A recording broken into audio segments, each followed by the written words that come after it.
Hey, this is Tommy Dreamer. Shut up. You're listening to Shoot the Shit podcast. Enjoy it. What's going on? This is Nick fucking Gage. I represent the Murder That Kill Gang. You're watching Shooting the Shit. And if you're not watching Shooting the Shit, I'm probably in your house robbing you. So watch that shit or I'll rob your motherfucking house. MDK all fucking day. The following podcast is brought to you by the Johners Podcasting Network, found exclusively at WrestlingWithJohners.com.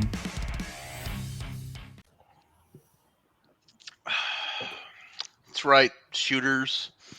Light your cigars, get your cups of coffee, do what you need to do to wake yourself up, because this is episode 111. Jesus, Bobby Boucher. That's about right. Yeah. And Joey down there is just drinking straight pickle juice. Hell yeah. Yeah.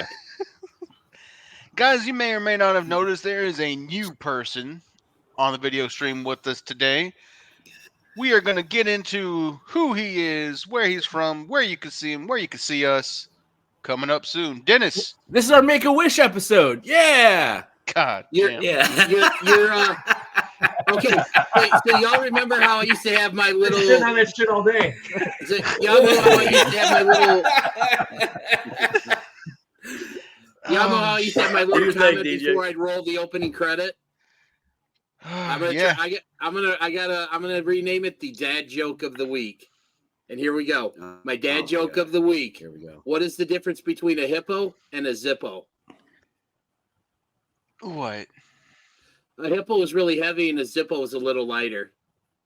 Wow. I need control back. Run the video.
I want to try some shooting shit. You want to try some shooting shit? We've got somebody on here that's shooting some shit.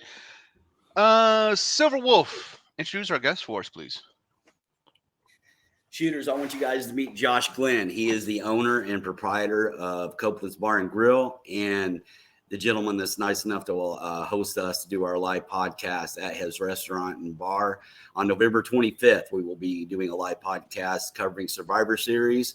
And we asked Josh to be with us tonight. He's a lifelong wrestling fan. And we just struck up a conversation one day. And the next thing you know, he just started, he was hiding it. He was trying hard, but that's a wrestling fan right there. So this is going to be a good time. I had to give it a litmus test to make sure, is it okay for me to actually have a full-blown conversation about it? I mean, wrestling fans come in one of two shapes, right? You've got the people who've been watching. A litmus test means it's okay for him to talk about it to other people. I just want to let you know what he was saying. Go ahead, Joey. Thanks, Sean. I appreciate that. Oh yeah, I'm here to help, we don't tell much people about you, Dennis. We really. Whew. But anyway, you get the people who have either watched for years, or the ones who are getting back into it, or then you have just like the real crazy hardcore fans that can talk to you like about a good 2 hours on why Mick Foley coming out 3 separate times during the Royal Rumble is the best thing to ever happen in pro wrestling. But it's a mix, man. We're all in there. Yeah, and just kind of following that, that's what brought us together here is our love for wrestling. That is what the basis of the show is, the basis of all these friendships are and stuff. And that most of us wear deodorant, so we're in that group too. Wear deodorant, you stinky fox. God, I fucking hate wrestling fans. Good God. This is how bad it is. I live in Detroit. There was a con. They had a little anime con or whatever. I swear to God, the Detroit Reddit was tearing up everybody. They said that must be wrestling / comic book fans because the amount of stench that was in that hotel was coming to the streets of Detroit. And they felt like Detroit had gone back 10 years in the past because we're trying to clean up downtown. Come on, Not man. the way it smelled Detroit that weekend. Detroit's used to weed smell and patchouli, man. They know what that smells like. That was not weed smell. That was straight. My ass hasn't been washed for 3 weeks. This is the first time I've been out of my mom's garage. The sunlight, it burns kind of smell, my friend. It was something unique. Wow. Yeah.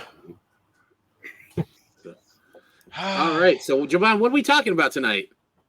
We've got a couple of good topics, man. Of course, like Sean said, we will be live doing our show at Copeland's Bar and Grill on the 25th, which is going to be Survivor Series. So we're going to hit on that a little bit.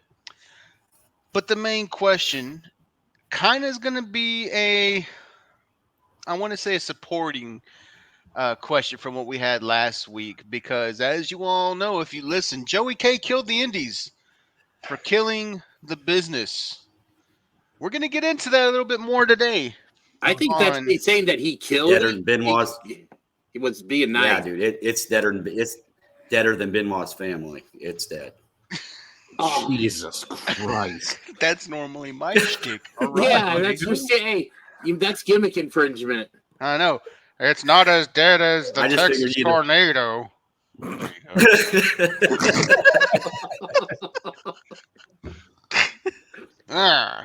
No. Should I have said them on air? I'm just waiting. Which would get me in more trouble? I don't know. Are we trying to see who's going to be the one that breaks Josh already? No, dude. We'll worry about getting canceled when we have way more fans, bro. It's cool. That's right. Yeah, people have to listen to us to want to cancel us first. So that's one thing. How much hate mail did you get for the Indies killed wrestling? You were going to be shocked by this. I got none. Wow. Maybe a lot of people. I actually don't surprise me. Across the board. Huh?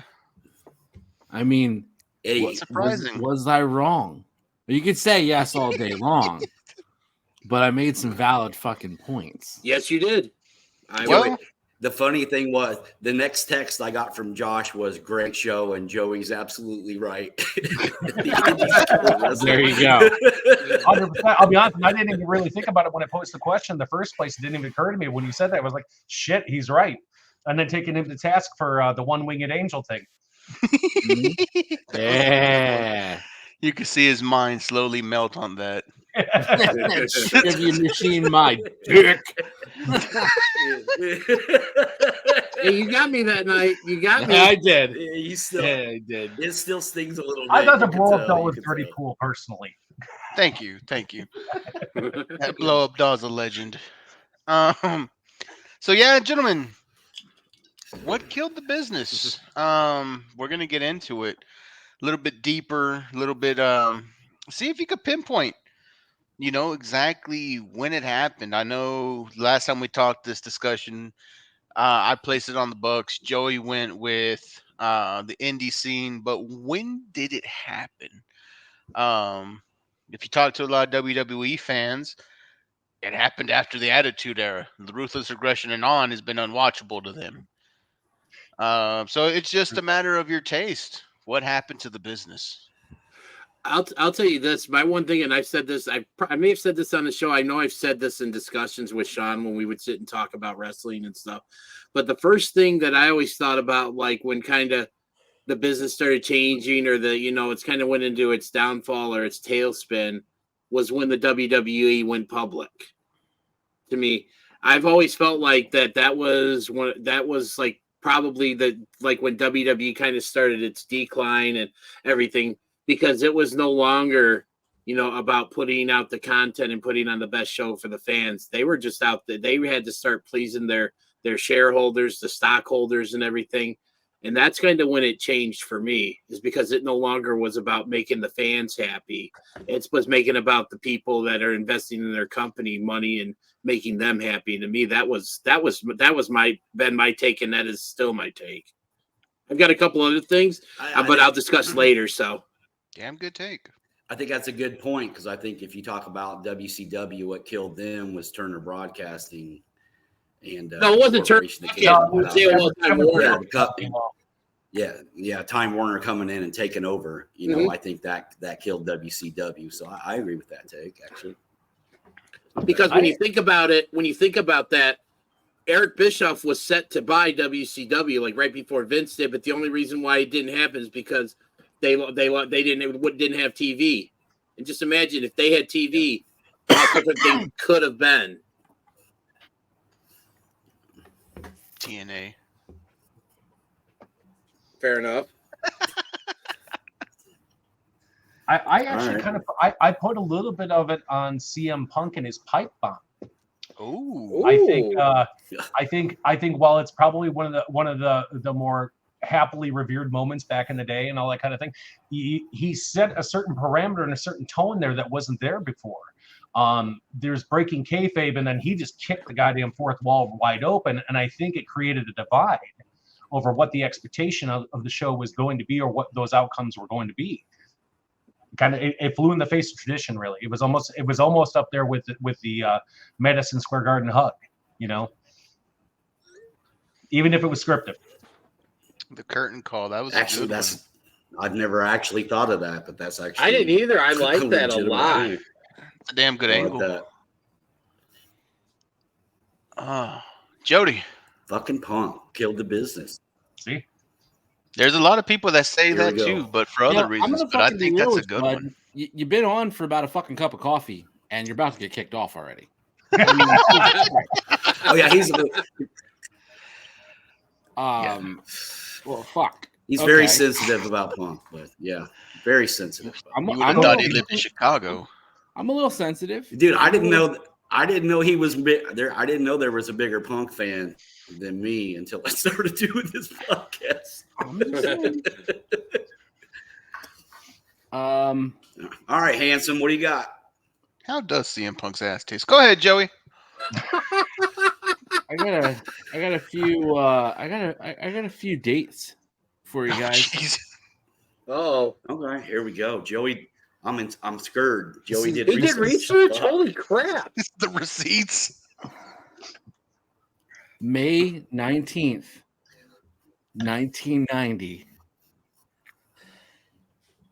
When I realized that Sting was taller than RoboCop. And fucked me up.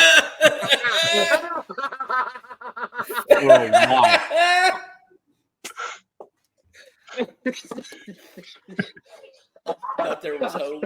I don't have like a lot of fucking turning By the way, points Joe, here. Josh is like 6'7", just so you know. He's like 6'7". He's taller than the rest of us. I think you broke Dennis. Dennis is dying over there.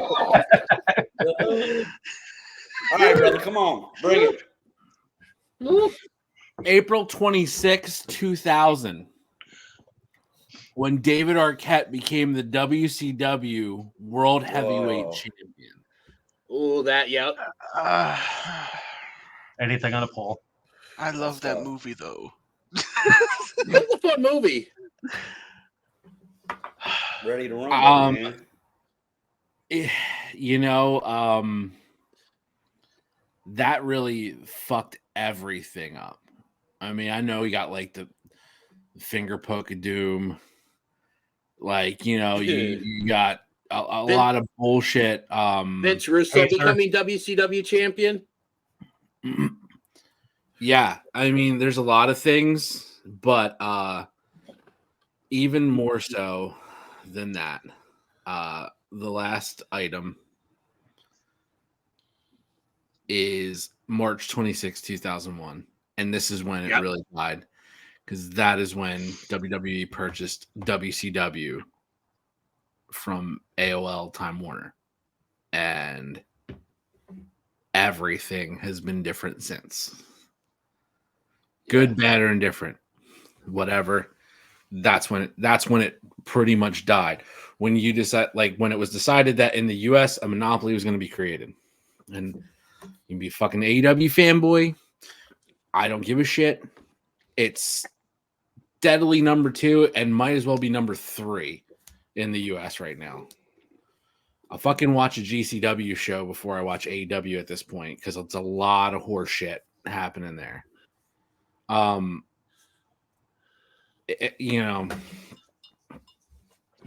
There was a monopoly created, and all the content you had to get from 2001 until what, 2019? Yeah, that's when AEW started. Yeah. You had 18 years of a singular US product. Of course we had Ring of Honor and we had TNA, things like that. But they were, obviously, they're not on the level of what WWF into WWE was becoming and is now. And you had the tape trade to watch NJPW. Yeah, I mean that's still the tape trading days. Yeah. So I mean that's when it died. That's when it was killed. Because now you see the emergence because of that monopoly. You see the changes of Ring of Honor. You see things like CZW coming out. You see things like, GCW ends up, out there. You have so many of these indie shows, PGW, or Wrestling Revolver. PWG, sorry. Wrestling Revolver. Yeah, you have all these. And this goes right back to the fucking indies. We get this version of the indies that I bitched about so much last week because of that. It all goes back to that date. That's when everything fucking changed. And here we are, just sitting the horse shit. I have to care about this fucking Full Gear show on Saturday night. I didn't even know it was on Saturday night until last night. And that's when I was skipping through the channels because I was like, oh shit, yeah, Dynamite, whatever. Sixers are playing. Fuck you. I mean, the wrestling marketing companies hit me up for $300 for the Full Gear show, and I was like, "Am I going to pay that for AEW? I don't know. I don't know." There's the litmus test. Are you going to get any interest in an AEW show? You'll get interest in WWE. I hands down, and I think that just because it's what people know, right? But man, that's steep for an AEW show that you might get a couple fucking neckbeards in there stinking at your bar. I don't know. Right, which is fine. I mean, hey, if you want to be regulars and enjoy what we're doing, that's cool. But like you say, the return on investment's the challenge because it's like, okay, I've got, in the one space that's being counted, I've got, probably 15 TVs or something. And who knows how many people are going to actually physically show up to do that. And I would imagine seeing more readily a father and son or something like that showing up to watch the WWE pay-per-view like a Survivor Series or something, especially taking place in Chicago and all that, versus some random AEW thing where I know maybe enough guys count on one hand that are local that would go, yeah, I'll probably try to make that. Yeah, I just don't think you're going to see it. And the product they're putting out, all based on this indie talent, you're not going to see it come back. I mean, put it like this: you got a fucking owner in them who's putting an announcement. We signed the best wrestler in the world. Blah blah blah. Dude, what the fuck are you doing? You're out here on Twitter announcing a major signing instead of having them show up as a surprise in the show. Because wasn't there a long period of time where that's just what we were accustomed to? Yeah, it's nobody's ending the pay-per-view because when the lights go out, I want to see who's coming up. I think they always say too, the biggest pop in all time was basically when Triple H had come back from quad surgery and nobody knew it was coming, and it was just absolutely deafening going in there because nobody knew it was coming. Yeah, exactly. The biggest returns are the ones people don't expect. Yep. You see, Cena at the Rumble. That was a great return, though, man. I remember when he returned at the Garden, and that was, I remember that. That was huge. And Jovan mentioning Cena showing up at the Rumble when nobody expected it. That got a monster pop too. Yeah. Because again, nobody expected it. It's always the ones that the dirt sheets don't pick up on is the ones that hit the best. Yeah. All Out. Like everybody kind of expected a debut of somebody, but we didn't know we were going to get Adam Cole and then Bryan Danielson. Oh, such a good night. Yeah. And Sean and I were sitting in a suite together watching that one. And I believe, Jovan, you were down on the floor for that, right? Second row, I could have spit on Adam Cole if I wanted to. I was that close. Lube him up, bud. I would, man. I would. Such a small bastard. I'd probably get him in one shot. Anyway. A little Adam Cole butt plug. Where'd you go? Boom. Baby. Boom. You don't want it. No, you don't want it to go boom. You don't want it to go boom. Yeah.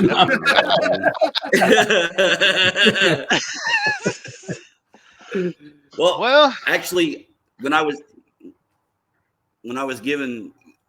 thinking about this, and actually my first, I went to a couple of the places that Dennis went with, like, the Ruthless Aggression era, them going public, that. And then I kind of bounced around with, like, the Finger Poke of Doom and all that shit. And then I had thought going into this that my answer was going to be the Monday Night Wars and that ending, because once that ended, then everything changed. But actually, I'm going to go back farther. I'm going to go back to 1982. I don't know when the date was or what month it was or what day it was, but the day that Vince McMahon bought the W. Oh. What's that? Oh, I thought you were talking about me. No, I wasn't talking about you, buddy. That was the day that or the month or year that Vince McMahon bought the WWF and laid the groundwork for everything that's happened since then. Because up to that point, man, we had regional territories, and the NWA was nationwide. Outside of New York, it was just the NWA. Yes. In that area. So you had, in all realness, a real world champion in Ric Flair or Harley Race or Dusty Rhodes or whoever was carrying the belt at that time. And then they ran through every territory across the country. And then what Vince did was made his mind up. He started to monopolize it then, man. He was buying Boardwalk and Park Place, and then he hit up Baltic Avenue for fucking Honky Tonk Man and Kurt Hennig and a couple of other guys, and started building a roster that he could just keep feeding his big star, which was Hogan.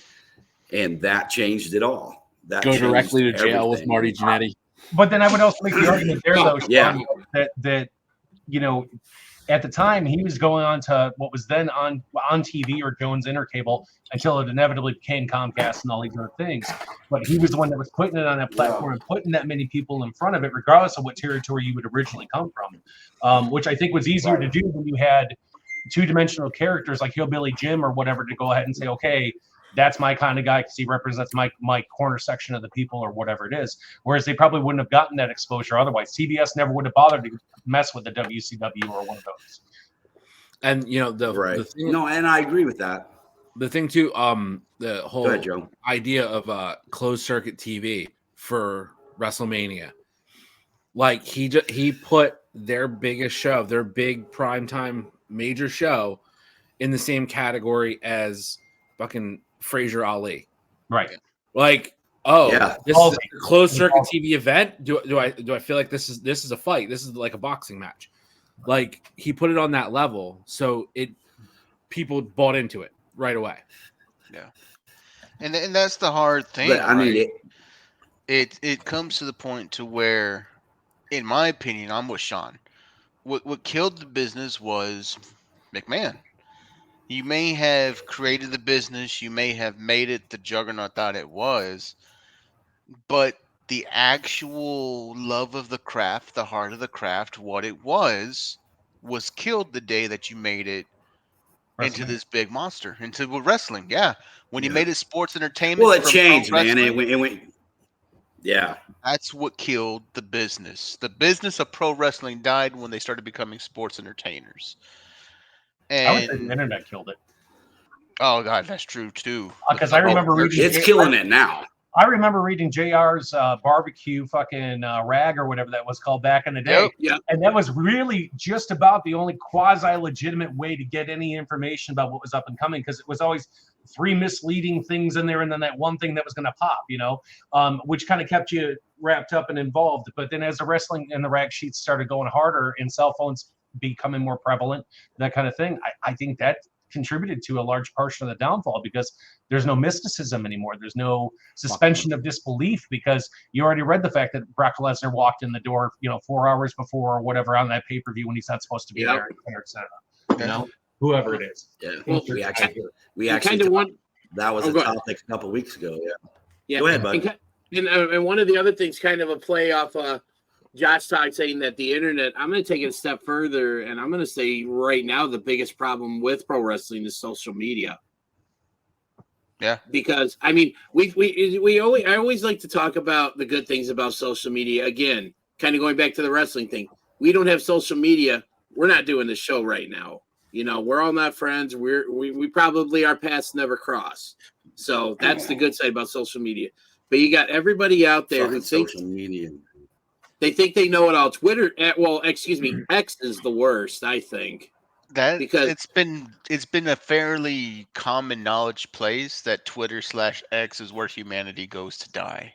Yeah, because everybody thinks they know what's going on and stuff, and then you mentioned like the dirt sheets and stuff, and all these people that think they know what's going on and stuff, and it's just like the best things for me, like we talked about the returns of John Cena at the Rumble and stuff. Nobody knew that was coming. And to me, I still love the fact when I am genuinely surprised about when something happens. Like I didn't read about it on, wrestling website. I didn't hear about it on the dirt sheets or on, X or whatever. Like, oh my God, I never even saw that coming and stuff. And I mean, it's so hard to get that moment nowadays. But when you do get it, it's just a little extra sweet. But to me, like I said, just social media and just the dirt sheets and stuff. Yeah, I think that's the biggest problem with the wrestling business today. So I'll do you one better. First, DDJ, I'm glad to know that you don't like to know when they're coming. That's always a fucking plus for you. Me, I'm on the opposite. I love to know. Vocalize with me. Number two, I'm going to take it even further than all of you, from the internet and social media to how about let's just say the worst thing is the drizzling shits of humans that are pro wrestling fans, because they're fucking terrible. Complain and stink. You realize these are the guys that are watching our show, right? Keep talking. They're never satisfied. It's okay. I like to believe that the people who listen to our show, all 6 of you, get up every day, fucking wash your nuts, get yourself fresh, and head out the door like a fucking champ. Oh, so yeah, their team. I don't want to smell like shit today. So good for them. Well, I think the reason why I feel like it was that is because, I mean, if you think about the history of it, and that's kind of always been Vince's little wink, you know what I mean? Well, I ruined your business, your career, your livelihood, but hey, come on over here and I'll put you in the Hall of Fame. You know what it feels like? That kind of backhanded kind of deal where, like, you've been cleaning the house. Here's an extra $50 for Christmas. We're glad you came. The floor looks great. Here's your NDA. But I mean, Tyler, great. Thanks for helping me drag that dead hooker out the back door. Yeah, thank you so much, dude.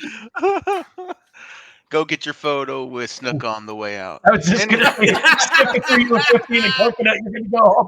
Yeah, McMahon killed the business and also may allegedly have helped cover up a murder. I don't know. That's a good take.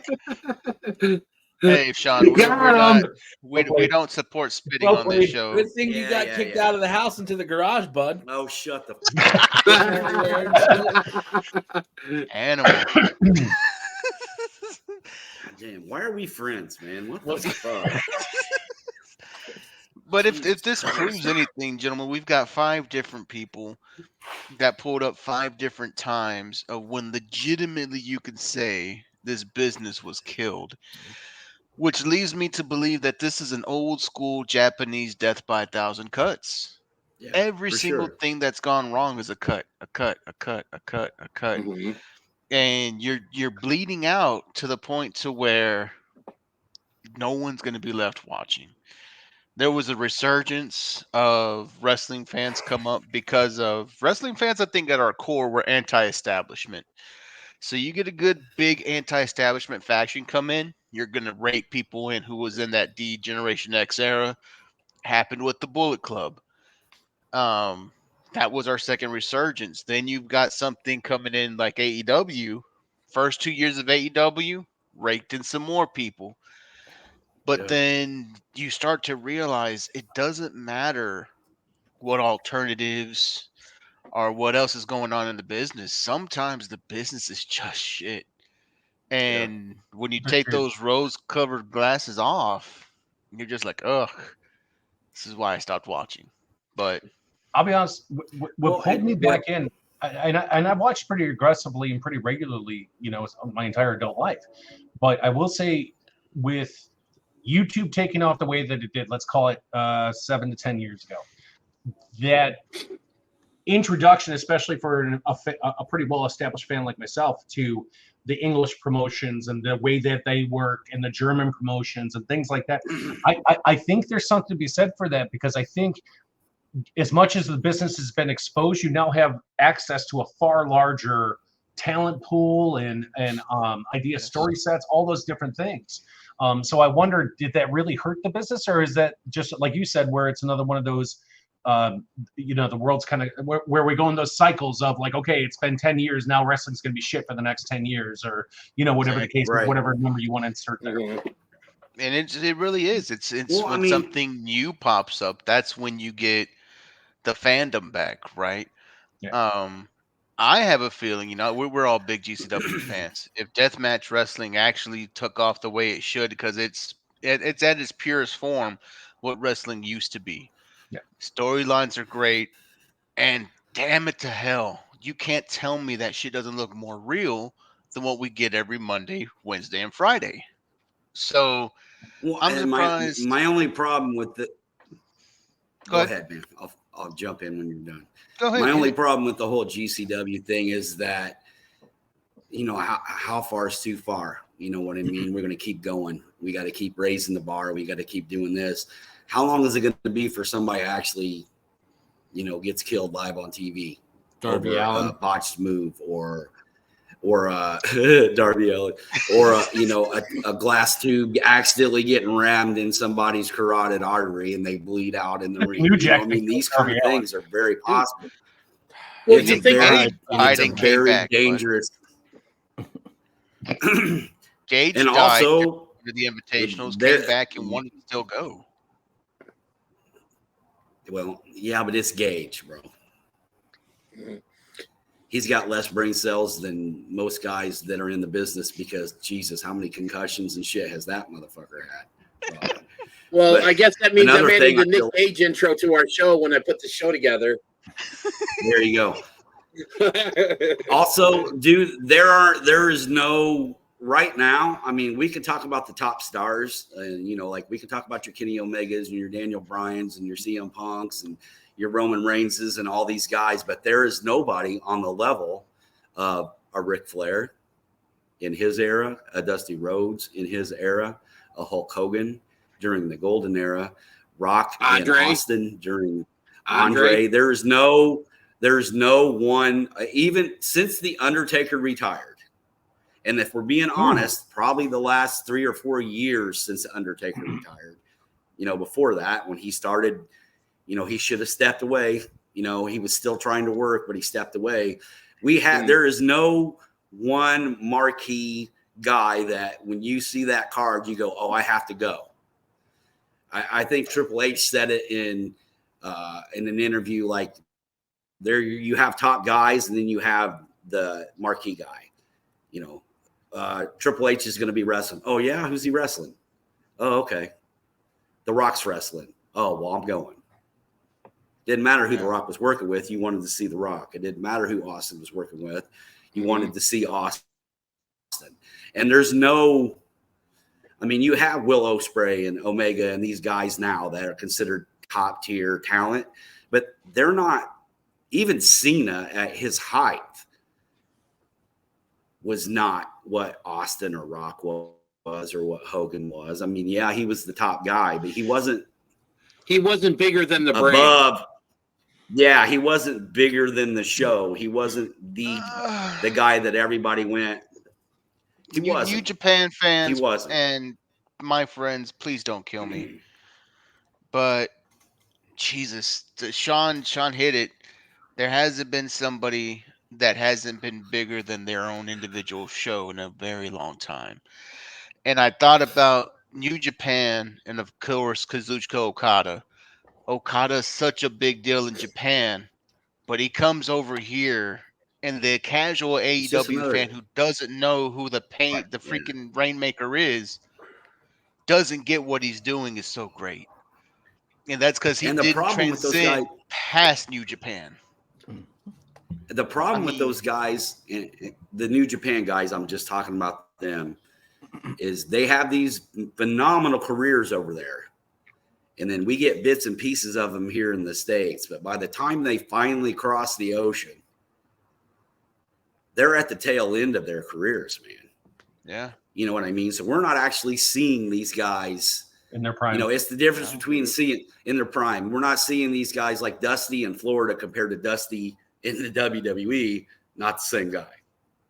You know what I mean? Or seeing Austin as Stone. Yeah, he was just common, man. So is Austin that part of what's killing the business then, Sean? Yeah. Is part of what's killing the business? I think so. You can't build this larger than the show themselves person or group or whatever. And again, to your point, I think Bullet Club was probably the last time that where they were more of the spectacle than the spectacle itself. Yeah. When they had fuck. Yeah, the business killed the business. Thanks, Josh. Fuck. All right, we're done. Thanks for watching, folks. It's a wrap. But I mean, my logic. That's true. Following the bouncing ball, man. Let's take another guy whose career we pretty much almost killed a few weeks back. Big Show? When no, we killed that one. Somebody who I applaud you, Joe. Somebody who could actually spot on. Joey shit on it, dried it off, and did it again. Tell me when I'm telling lies. The only thing you should have mentioned with his whole take with the oh geez, after I jumped in there all hot and heavy. Big Boss Man, there it is. Dad's funeral, that was fantastic shit. When he dove on the casket, was getting dragged around the driving the Blues Brothers car. Blues Brothers mobile taking his old man for a last ride. But let's take a guy, for instance, like Bray Wyatt, who we all, I think, agree had so much upside but never quite reached that potential. You only got to see glimpses of it. You only got to see glimpses of it, and that wasn't Bray. No. That was the people behind the scenes saying, we got to twist your character up, or we got to do this and change it, or, we don't want you getting stale. The thing about what made Mark Callis, The Undertaker, great was they gave him a shitty gimmick, and he made it work. And not only did he make it work, he made it work for 30 fucking years, to the point where if you go back and watch, there were little changes, costume, wardrobe, hair, American Badass, goatee, beard, American Badass, all that shit. Nobody told him what to do because he was such a top star. They just kind of went, Mark, what do you want to do? And Mark went, I think I want to ride a Harley to the ring and just be me for a little bit. And everybody bought it. I mean, a lot of people didn't like it as much as his the original Undertaker character, but he had the ability to grow that. And I feel like Bray Wyatt falls in that category, that he could have been that guy. Yeah. When he walked out with that lantern, man, and the place got dark and there were lights everybody all had over their that arena. On. Yep. I remember being in the crowd when that happened the very first time, and the first thought that came to my mind is, man, I feel like the Undertaker's walking through the ring, because he had that kind of charisma and aura about him. And then they started fucking with his character and making changes, and then you end up with the Fire High Funhouse and the Fiend and all these other things. And I really feel like that guy was a guy who could have benefited for somebody going, you know what, bro, we're just gonna let you do your thing. We're gonna leave you alone. And when you listen to people talk about Bray Wyatt, they talk about how creative he was and what kind of mind for the business and stuff that he had. So, like, I agree with Sean's take 100%. And kind of piggybacking off his stuff on The Undertaker when he went from the Dead Man to the American Badass. It was done in such a way, like it wasn't like one day he's the Dead Man, the next day he's coming out on a Harley.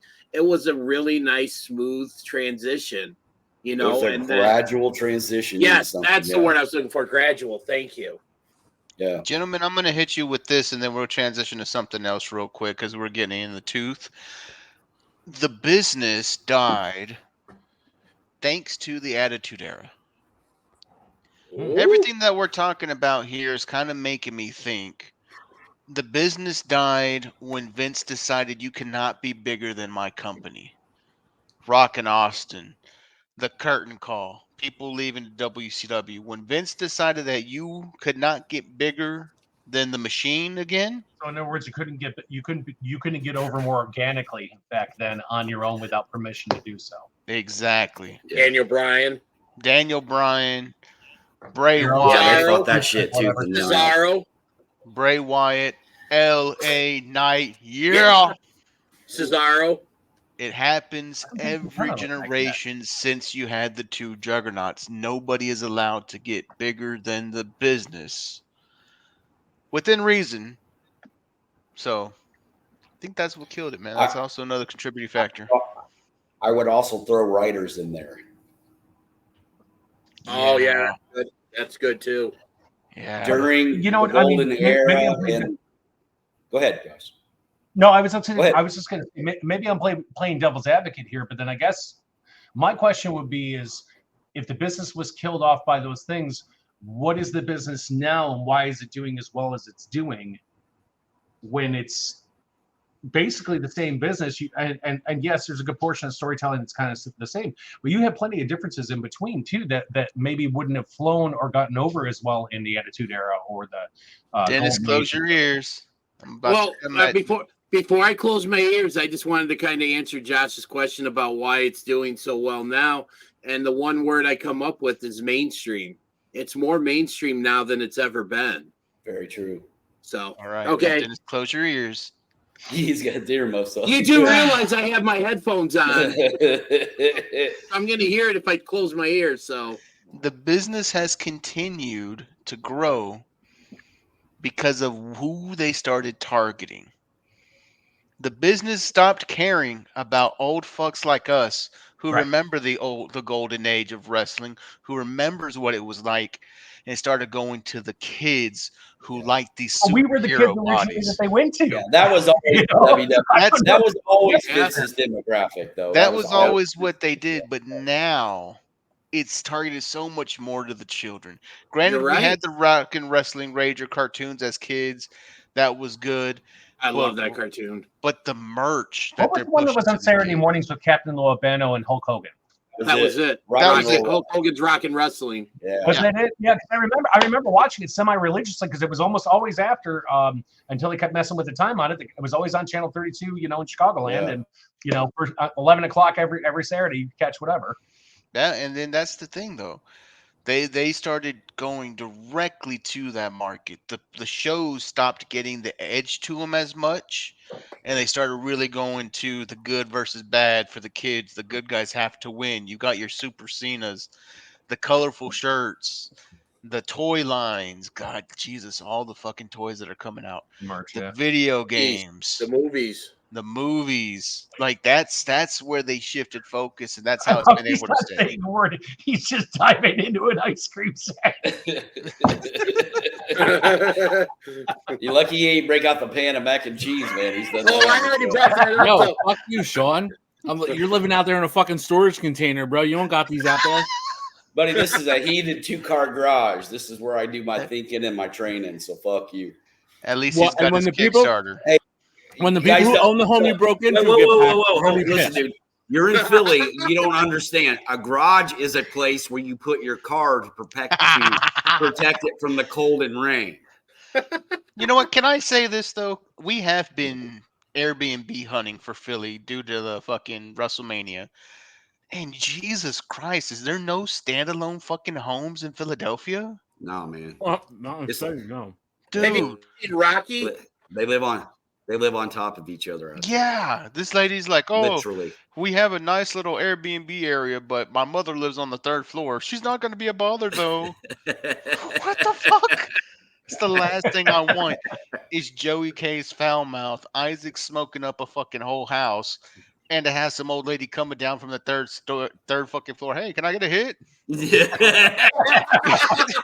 Joey's grandma. Yeah.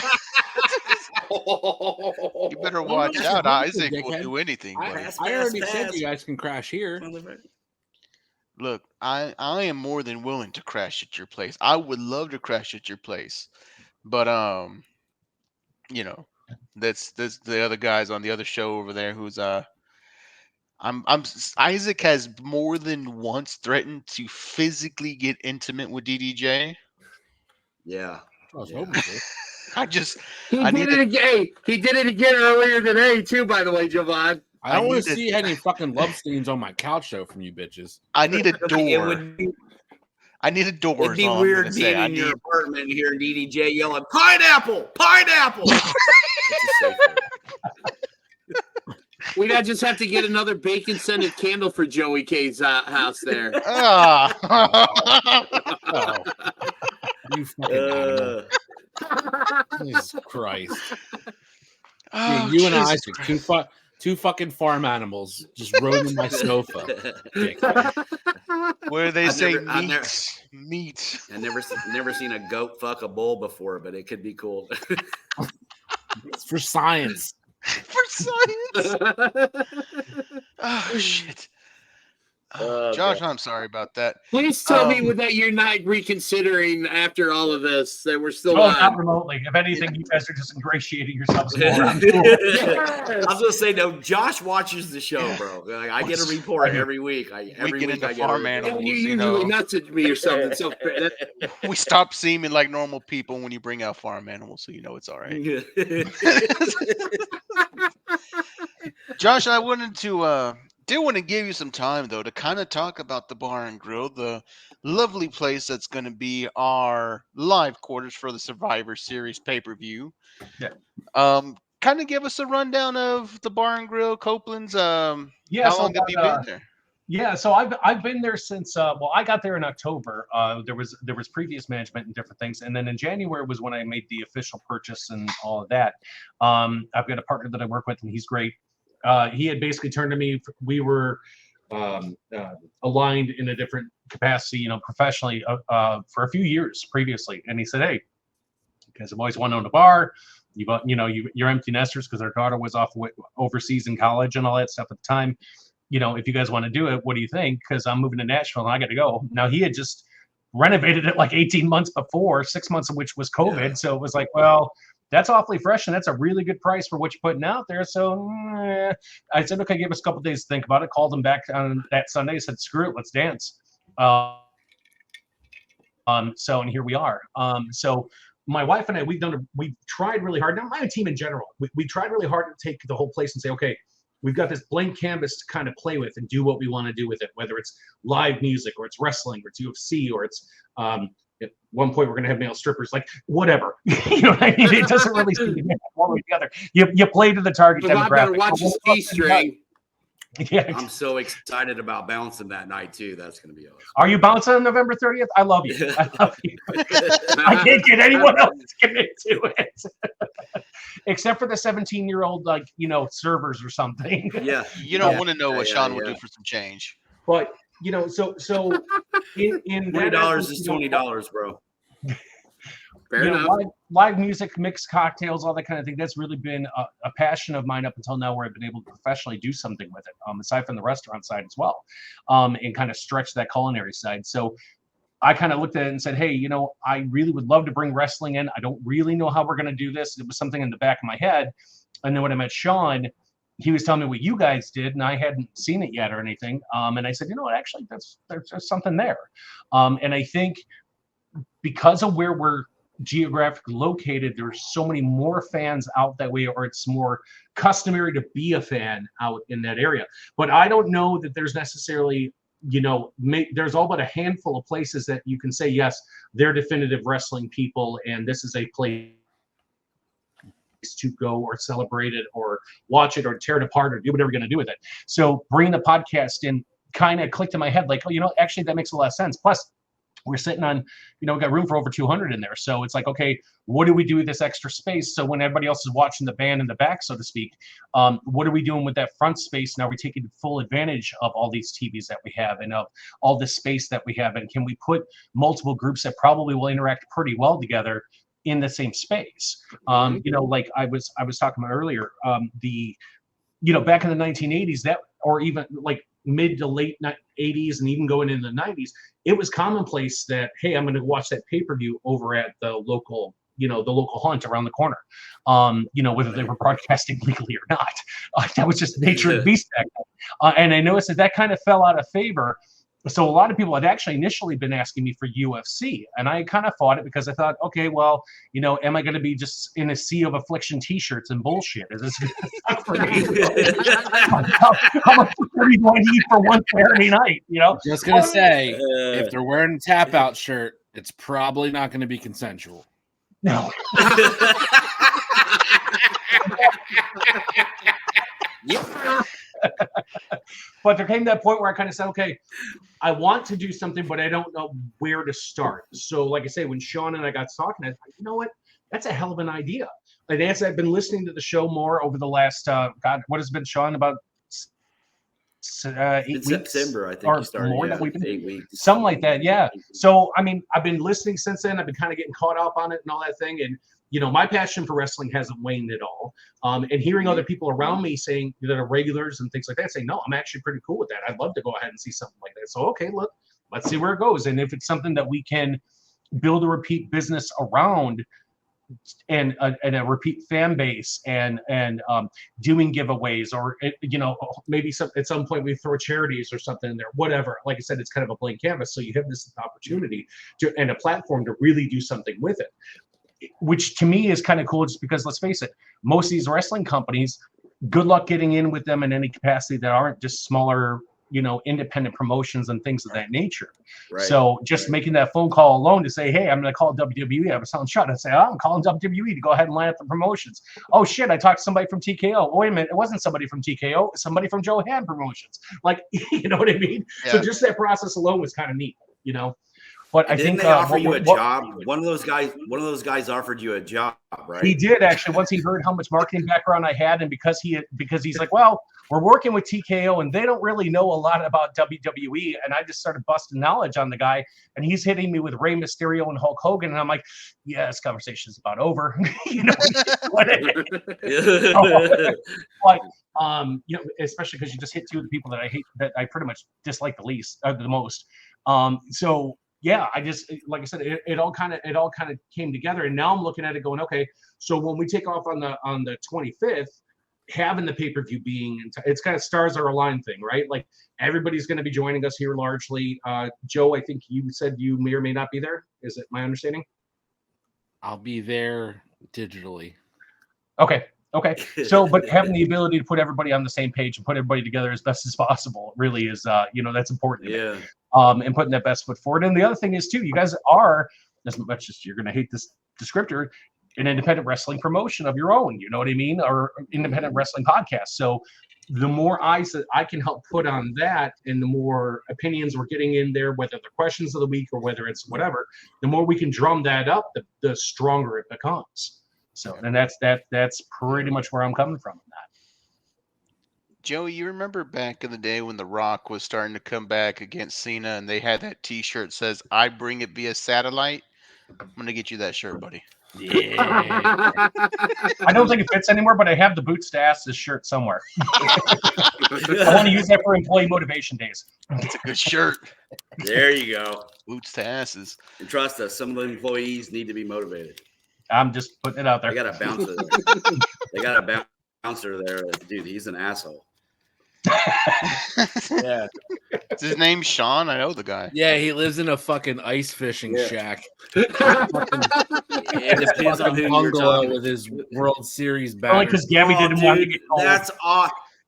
That's awesome. You watch Grumpy Old Men. That's sweet. Nice joke, Buckstick. Oh, bitch! I watch Letterkenny. The whole season where they just were in the fucking out on the ice. Allegedly. Oh, Jesus. All right. Gentlemen, we've gotten pretty much almost an hour here. Let's do a real fast, since this is going to be the episode before the live episode. Real quick, rapid fire. What match are you looking forward to at Survivor Series when we're all together having a great time at Copeland's Bar and Grill? I personally am really excited about the War Games match just because of the lineage of it. I hope it's as good as I want it to be. I don't see myself being disappointed about it. When they ran those matches in NXT under Triple H, they were always really entertaining, really good, nice little storyline. I like the mix of the people that are going to be in the match. I think it's going to be really good. So I'm really excited about the War Games match. The rest of the card, we'll see.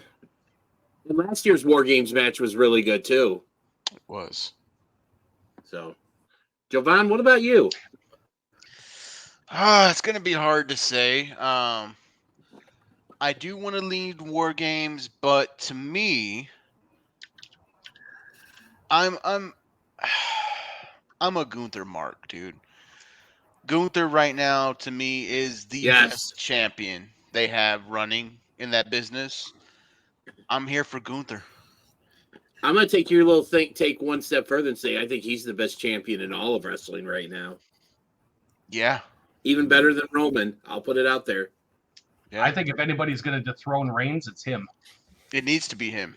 That would be great. Yeah, I need him not to lose the IC title. Match, but I'd love to see it. I want him to kind of do what Samoa Joe did. Put the title down and be like, look, I've got bigger plans, and take an undefeated streak to Roman. See, I want to see more. I would love to see more of a Hogan Ultimate Warrior thing. I want to see them both throw down for it and see who actually is better, who can get it done, who does have the better faction. Yeah, that'd be great. Yeah. Hell, that could lead to an Imperium versus Bloodline War Games. Mm-hmm. For me, it's a bunch of white guys against a bunch of indigenous people. Good call, brother. God. Happy Thanksgiving, everybody. Not right, bud. No. For me, I'm the Viking. Fuck you.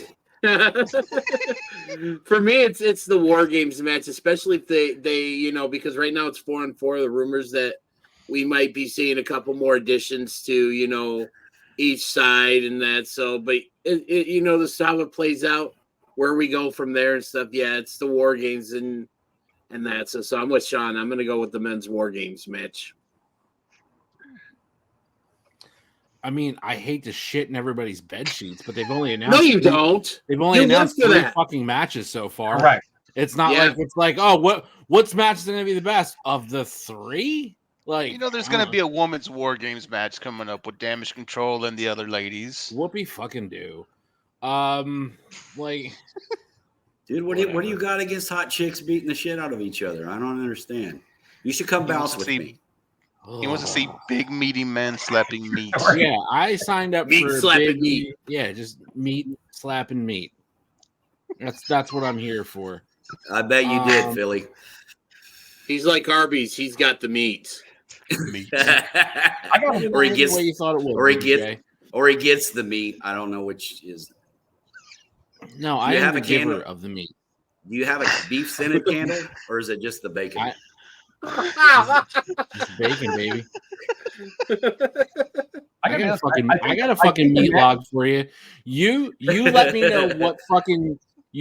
know what fucking storage pod rental place you're staying. Calm down, Stumpy. Don't go there. I'll swing on over. Go there. Give me your little access code. Get your little fucking step ladder, and then we can talk man to man, eye to eye. But until then, you chill the fuck out. I got you, Joey. I know the code to his garage. Don't you get all sassy. I love you, brother, but Chicago beef over there. You better. You do not want to get your ass beat by an old man. It's going to make you look silly. I'm just saying. That old dude just beat the fuck out of that guy. Did you see that shit? Yeah, that'd be ugly, brother. Who are you talking to? The moose that's standing outside that storage pod, bro? What the fuck? What are you looking at? There ain't no over there. There ain't no over there. No moose. Ain't no moose here, man. The only moose is the Jovan's guy up there who can barely wrestle and looks really good in pink. God. I'll be honest with you guys. It's not going to be a popular opinion, but I'm not the biggest fan of the women's divisions in most of the different wrestling categories and things like that.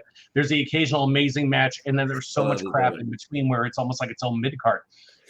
Survivor Series in general seems to be one of the times that the women's division really steps it up where you go, shit, you guys are that good. You know what I mean? And like I was sitting here just kind of, in preparation or whatever for tonight and just thinking I didn't know where we were going to go with like topics on Survivor Series. So I'm like, all right, I'll go ahead and watch some old ones. I watched 2009, which I think is kind of criminally underrated. Not my favorite time in wrestling, but a great pay-per-view for Survivor Series nonetheless. But again, every single time I would watch one of those and even go back to what Sean was saying about the NXT ones, the women stole the show more times than I can count out of there. And there's something really, really impressive about that style of wrestling from the stories they typically tell to how intense they get on that one night. At least for me, that's my take on it. Yeah, I think we said it last year, guys, that the women had the better war games. It's kind of been like a theme that they go all out. They really stepped it up. Like I remember, I think it was either the first or second women's war games match they did in NXT, and it was the one where Dakota Kai turned heel and destroyed Tegan Knox's knee. And then it was basically 2-on-4. I think it was Rhea Ripley and Candice LeRae versus whoever else was that. I was like, when I saw it, I was like, man, I don't know what to think. But man, I'll tell you what, that was one of the damnedest things I ever saw, and I was in awe of that match at the end. Like I think it's because in those matches on those pay-per-views, they give those girls time. Yeah. Yep. They get the time allotted to allow them to tell a story, which doesn't happen on live TV on Mondays and Fridays and Wednesdays or whatever. And let's take out we're not even talking about Impact and the women's division there. I mean, those women bring it those women get an opportunity to tell a story. Yep. They really do. Unlike any other company, maybe Ring of Honor, but even Ring of Honor's women's division is a little. The previous Women of Honor with Roxy was the top of Ring of Honor. Oh yeah, for sure. But I look at someone like an Io Sky that normally wouldn't turn ahead necessarily too much, or you just kind of go, oh yeah, she's reasonably talented, et cetera, et cetera. And again, on those sorts of really extreme shows and where she's able to showcase what she brought to bring her to WWE in the first place, that is what stands out to me. Like, wow. And it's not just the moments where the crowd's chanting holy shit as much as where it's an ultimate form show of respect where it takes you 30 seconds to suddenly chant holy shit because you can't believe what you actually just saw. Exactly. Yeah, her jumping off of the damn cell. She's I mean, she looks borderline suicidal every time there's a pay-per-view. Yeah. She's kind of hot. Yeah, with that too. It doesn't hurt. I like and then with Kairi Sane being back, and dude, that woman has the best top rope elbow drop of anybody in the business. Oh my god, it's beautiful. Why it looks so amazing, but it just when she. Dude, I've been watching elbows get dropped from the top rope since 1970 or 1978, and fuck, none of them look like that. Fetish is what I'm hearing. A little bit. Yeah. So the elbows turn you on. Porn fetish to me, bro. And then we're back to slamming Granny in the fanny again. Man, keep getting back to that damn movie. You get that TV, DVD, VCR combo deal. No, man. I still watch VCR. I still watch tapes. He's still got a Betamax. What are you talking about? Dude, you don't even know what the fuck a Betamax is. You're just using words. No, man. I know what a Betamax is. I had one when I was young. Look here. Do you know how much Harry Bush porn is in Sean's fucking she shed right now? Look, it's not even Harry Bush on Betamax, bro. It's straight industrial. It's not even that. Yeah, dude. It's the Sears catalog. catalog. I didn't even know it came shaved until like 91, 92. Yeah, most of the ladies didn't either. You know, it was pretty hairy in the 80s too, buddy. I was in the bush, man. The Putang Delta, baby. Oh man, the bush. Shout out to the bush. It's a very underrated thing out there nowadays. Particularly on Laserdisc. Super underrated. Laserdisc. Dude, let's be honest. If people are still buying porn to sneak into their house, there's a problem. When you have it on your phone, fuck. Your phone's got so many fucking viruses on it. DDJ. Remember when you had to burn? I gotta reboot this thing again, bro. So fuck. Remember when you couldn't even? You had to burn your computer. John, I explicitly asked you never to bring that up in public or in any kind of public forum again. So thank you for dude. Just because you had to hide you're your out there in the middle of the night. Hide your subscription to BustyAsians.com from everybody. You fuck. Well, at least I appreciate that you're open about your love for slamming grannies in the fanny. So, Crystal, I'll be in the basement. Or back in the day when you used to have to watch the cable box, get the Playboy channel to come in and it'd be nothing. Oh man! You're banging the shit out of that black box. Come on, you motherfucker! Yep, with the volume down real low. You gotta have the volume down low so Dad didn't. And like, what are you watching? TNA? Yeah, and on the last button, you just be like, I gotta jump this shit back real quick, bro. Young Lady Shirley's lover again. Jesus Christ, dude! I remember fucking almost getting caught, and my last button was South Park, and I got in trouble for that bullshit. I told you. The lesser two. I told you about my. I told you about my VHS Terminator tape, right? No. Did I not tell this story more? Okay. So you know the scene in Terminator where Linda Blair gets down with that dude, or Linda, whatever Hamilton. Her name is DDJ under here. Correct. Thank you. They get out. That used to be my go-to as a teenager. And one day that fucking thing snapped and I didn't know why. And I was like, what the fuck, man? So years later, I'm talking like 30, 31, right? I'm sitting with my cousin, and my cousin is gay, and me and him are talking, and for whatever reason, Terminator got broke up, and I was telling him, I remember telling him, I was like, man, I used to have that movie. I remember I had to go I remember I bought it on DVD when it came out, and I was telling him about how the tape broke, and he was like, yeah, bro. He goes, every time I was at your house, I used that movie. I was like, you motherfucker. It was getting tag teamed. I was in it. My gay cousin was in it.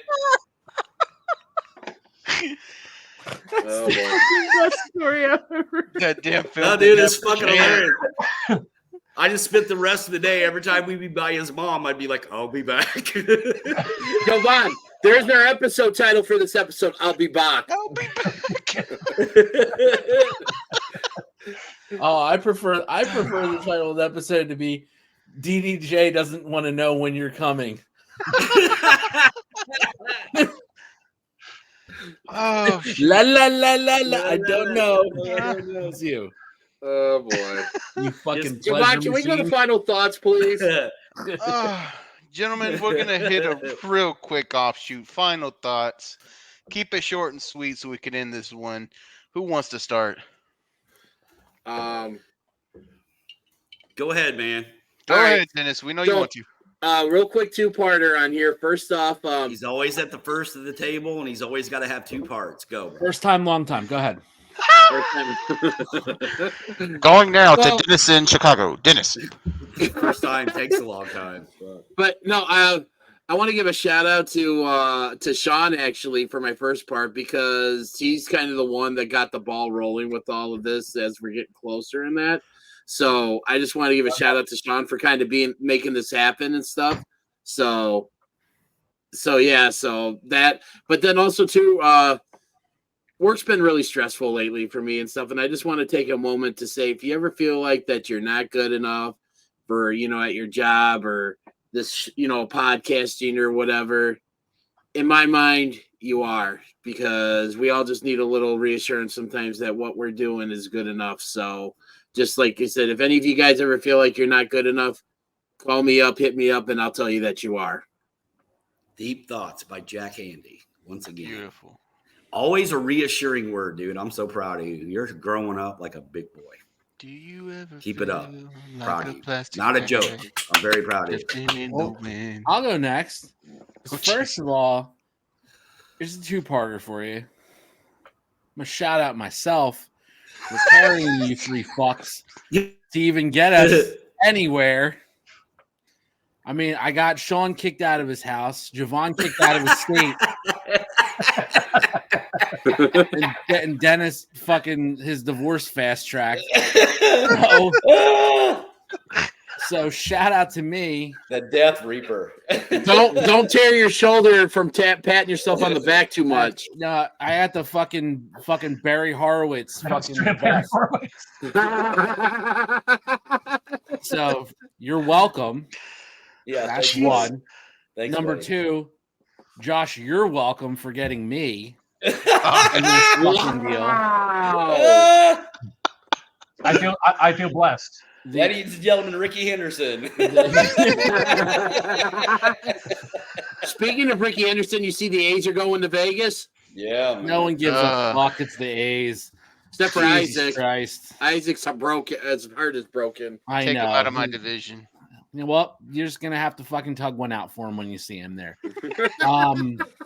Yeah, shout out to you, Josh, for getting me the fucking marquee player here. And my God. Shout out to the Eagles on a bye week. Fuck the Cowboys. Everybody's talking shit. The Eagles are gonna lose. They're gonna lose against the Chiefs. They're gonna lose against the Bills. Go fuck yourselves. You know what? Here's why. Dallas fans, you fucking scumbag degenerates. Y'all motherfuckers haven't even beat a single team with a record over 500 this year, and you're walking around like your shit don't stink. Kiss my fucking ball bag, you worthless sacks of shit. It's a game of inches, something that you know a lot about, my friend. Inches. That's how we lost to the Philadelphia Eagles. Bro, but my inches go into actual females and not Japanese male pro wrestlers.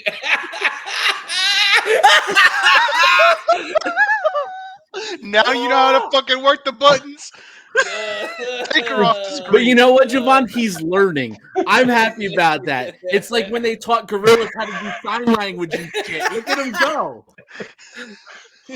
God, I hate it here. Yeah, buddy. The thoughts of Joey K and only Joey K, except for the Dallas shit, are his own.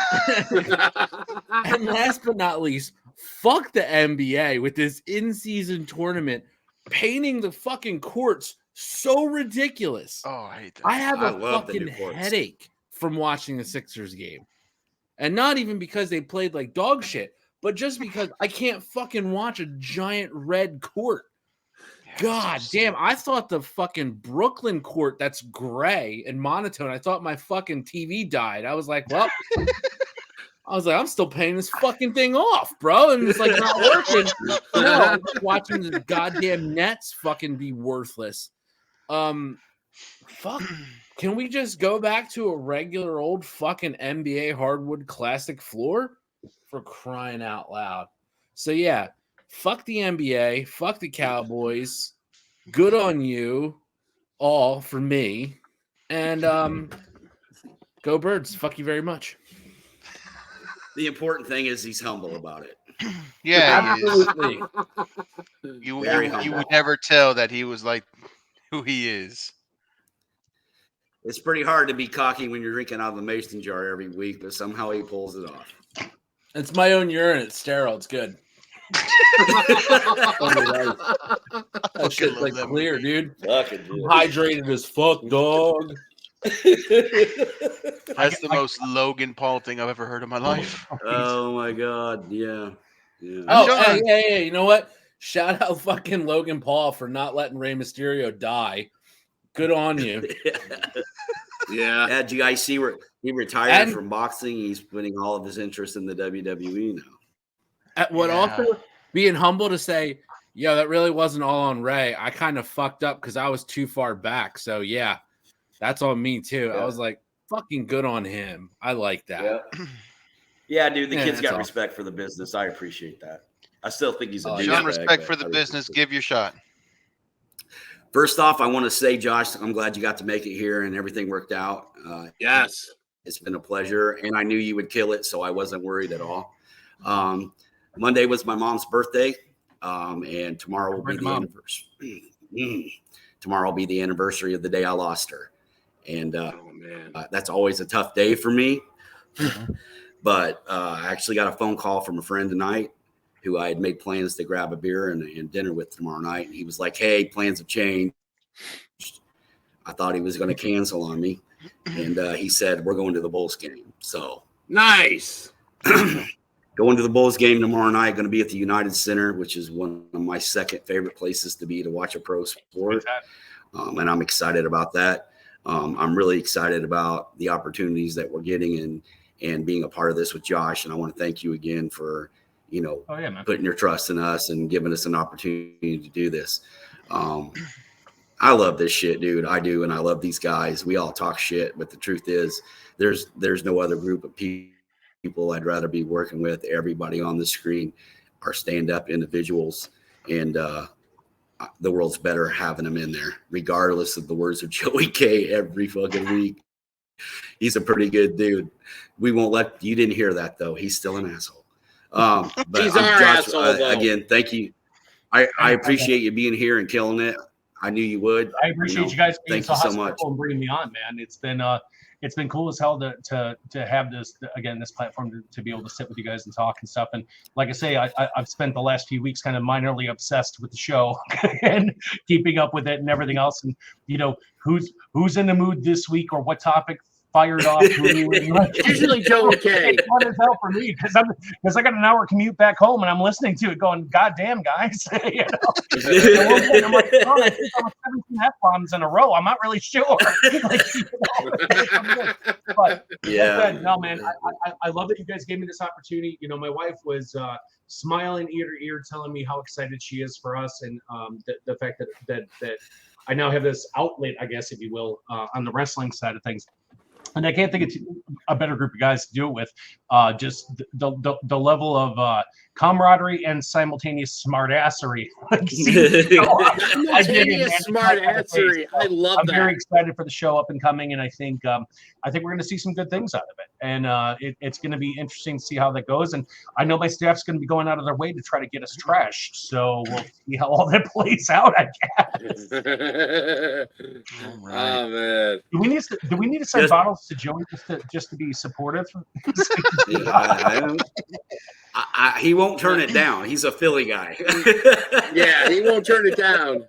I'm sorry, you didn't get my rider for everything? I was waiting to give you a prop for finally making yourself a part of my life. Now I feel much more.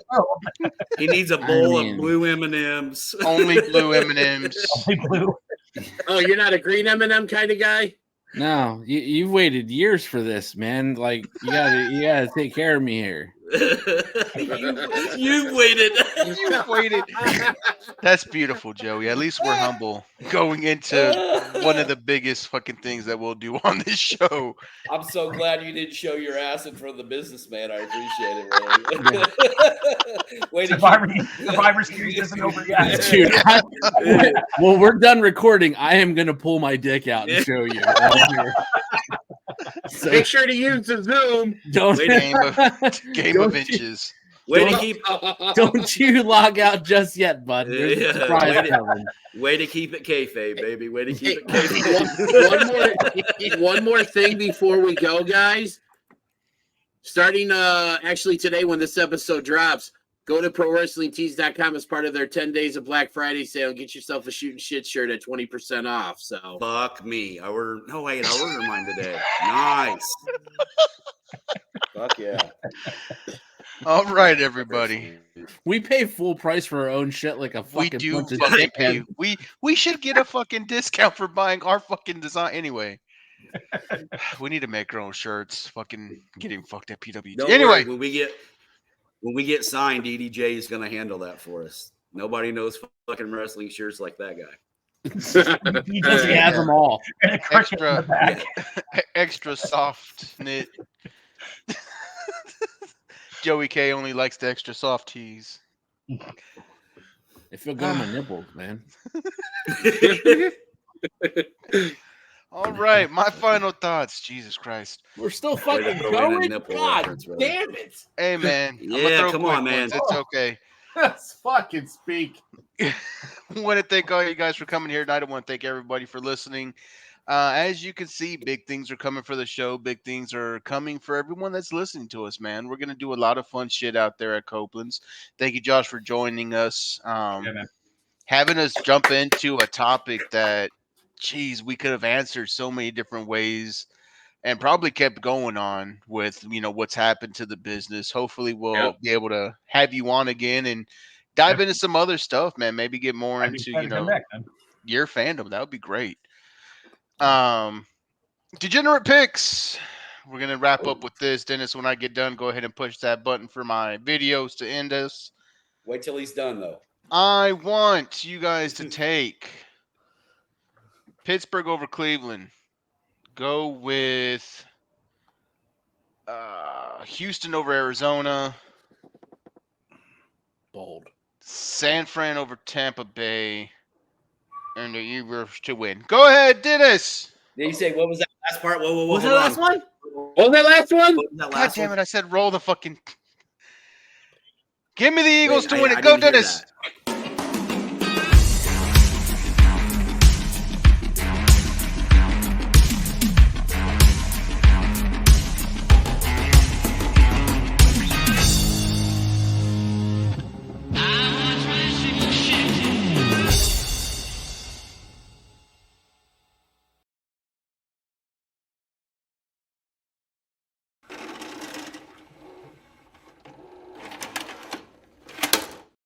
I think that went rather well. Eagles to win, you fuck. You fuck. You'll sell out your own fucking shit. Dude, I took the fucking Cowboys over the 49ers and fucking got destroyed, man. What a fucking degenerate. I know, man. You're still eating ramen over that shit. Sorry, bro. Legends of the Ring Sting, man. This is a great figure, old school figure. Looks great. It's Sting! Old school Sting from WCW. Guys, you know us, 3/4 of the Shooting Shit team, and we're here with a listener just like you guys. This is Jimmy from Super Powers Comics. My friend of almost 20 years. He's known him since you were 12. If you know people in Chicago, you probably know Dennis because he knows half the town, of course.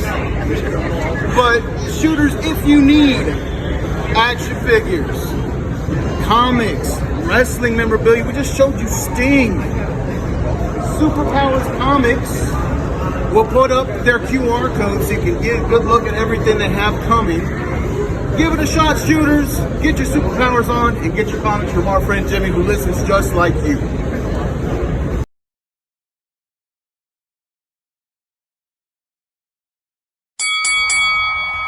Attention wrestling fans and fans of Shootin' Shit podcasts.